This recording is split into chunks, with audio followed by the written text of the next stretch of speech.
ব্যস্ত কলকাতা শহর, আর ব্যস্ত কলকাতা শহরে আমি বেরিয়ে পড়লাম প্রবলেমের জন্য।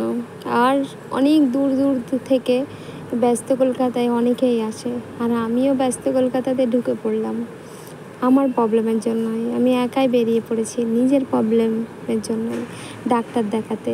তো আমি দমদম থেকে কি করে গেলাম, মেট্রোতে উঠলাম, আর সেই সব কথা নিয়ে সেসব কিছু পথে কী হলো না হলো, কেরম করে গেলাম, এইসব একটুখানি টুকিটাকি নিয়ে ভিডিও করতে করতে গেলাম। বুঝতেই পারছে একা মানে সেই একার মতন, কেউ কিছু বলবে না, আমার মতন করে থাকা, আমি আমার গন্তব্যস্থানে পৌঁছে যাওয়া, সেটাই। তো সেটাই বলতে বলতে আসি, আর সেটাই বলছি। আমি বারাসাত থেকে টিকিট কেটেছি, টিকিট কেটে দমদম নেমেছি। দমদম নেমে আমি মেট্রোতে গিয়েছি, মেট্রো স্টেশনে টিকিট কেটেছি, টিকিট কেটে উপরে গিয়েছি, আবার মেট্রো স্টেশনে উঠলাম।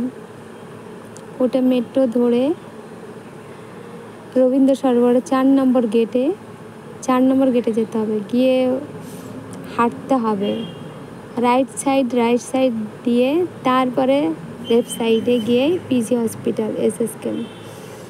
তো সেখানে গিয়ে ডাক্তার দেখানো, আর আমি কোন বিল্ডিংয়ে ডাক্তার দেখার অনেকটা ভিড় থাকে। আর ওখানে যেখানে আমি যাই, মানে রিমাইন্ডার, মানে আমার যেটা গেটে বাদ, সেই প্রবলেমের জন্যই আমি যাই, যেটাকে হিন্দিতে বলে গাউট না কি বলে ভুলে গেছি, আর বাংলায় যেটাকে বলে গেটে বাদ। বা এই গার্ডগুলোতে এত যন্ত্রণা করবে তুমি থাকতে পারবে না, এত পরিমাণে তোমাকে যন্ত্রণা করবে। সেই প্রবলেমের জন্য আমি প্রচুর ফেস করছি। আমার ইউরিক অ্যাসিড থেকে প্রবলেমটা ধরা পড়েছে। অনেকেই হয়তো জানে না, মানে আমি অনেকবার বলেছি, বিশ্বাস করতে চায় না, কিন্তু প্রবলেম ফেস করতে হয়েছে। বারাসাতে ট্রিটমেন্টটা মানে ডাক্তার নেই, ওই ডিপার্টমেন্ট নিয়ে বসে না, সেজন্য আমাকে মেডিসিনের ডাক্তার বললো তুমি পিজিতে গিয়ে ডাক্তারটা দেখাও। তো ওখানে গেলাম ডাক্তার দেখাতে। অনেক ঝামেলা হলো একটু আমার প্রবলেমের জন্য, যেহেতু এর আগেও আমি একবার এসেছি, সেদিন ছিল বুধবার, আমি তো বুঝতে পারিনি। কিন্তু 3 দিন করে বসে, সপ্তাহে 3 দিন, সোম মঙ্গল বুধবার। এই গেটে বাদ যাদের আছে, বাদ প্রবলেম নিয়ে যারা ফেস করে, তাদের জন্য সোমবার মঙ্গলবার বুধবার এই 3 দিন স্পেশাল ডাক্তার বসে। আর স্পেশাল একটা বিল্ডিং আছে, কাচের বিল্ডিং স্পেশাল। আর দেখতেই পাবে, ভিডিওটা দেখতে থাকবে, দেখতে পাবে। খুব ভালো ডাক্তার। বাইরে যেমন আমরা ডাক্তার দেখিয়ে ডাক্তারবাবুরা ধরে রাখে, ভিজিট দিয়ে ডাক্তার দেখায়, আর ডাক্তারবাবুরা ধরে রাখে, ওখানে ধরে রাখবে না।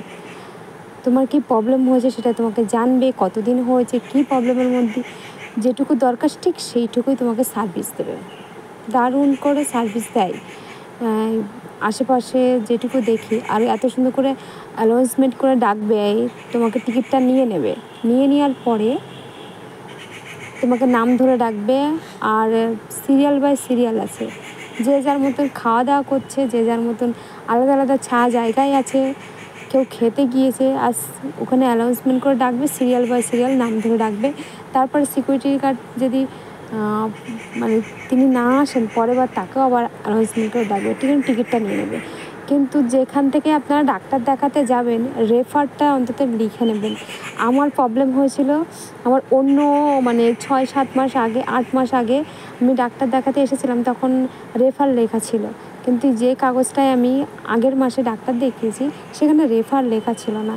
এই প্রবলেমটা হয়েছিল। এটা হলো কাছের ঘর, এখানেই আমি ডাক্তার দেখাচ্ছি, আর এখানে অনেক সিকিউরিটি গার্ড রয়েছে, তারা আপনাকে নাম ধরে ডাকবে, সিরিয়াল ওয়াইজ করে ডাকবে। আর প্রচুর ভিড় হয় এখানে, এত লাইন বাই লাইন। তবে একটা কথা বলি, তো 1 নম্বর টিকিট কাটতে যখন যাবেন, তখন 1 নম্বর কাউন্টার ছাড়বেন, 2 নম্বর কাউন্টার ছাড়বেন, 3 নম্বর কাউন্টার ছাড়বেন, 4 নম্বর, 5 নম্বর, 7 নম্বর, 8 নম্বর কাউন্টার কোথায় আছে? মাঝখানে 4, 5, 6, 7, এই 7 নম্বর এই দুটো কাউন্টার, 4, 5, 6, 7, এই কাউন্টারগুলো না কেউ খুঁজে পায় না হঠাৎ করে গেলে, টিকিট কাউন্টারের কথা বলছি। ঠিক ওই কাউন্টারগুলো দেখবেন ফাঁকা থাকে, আপনি প্রথম গিয়ে বুঝতে পারবেন না। প্রথম গিয়ে টিকিট কাউন্টারে 1 নম্বর, 2 নম্বর, 3 নম্বর, 4 নম্বর, 4 নম্বর থেকে 5 নম্বর, 6 নম্বর, 7 নম্বর, যে কোনো একটাতে খালি পাবেন সেখানে ঢুকে যাবেন। অনেক ভিড় হয়, অনেক কিছু হয়, অনেকে প্রথমে বোঝে না, তাই আমি সেটা সুন্দর করে বুঝিয়ে দিলাম। কালকে সারাদিন কলকাতাতে ছিলাম, সারাটা দিন মনে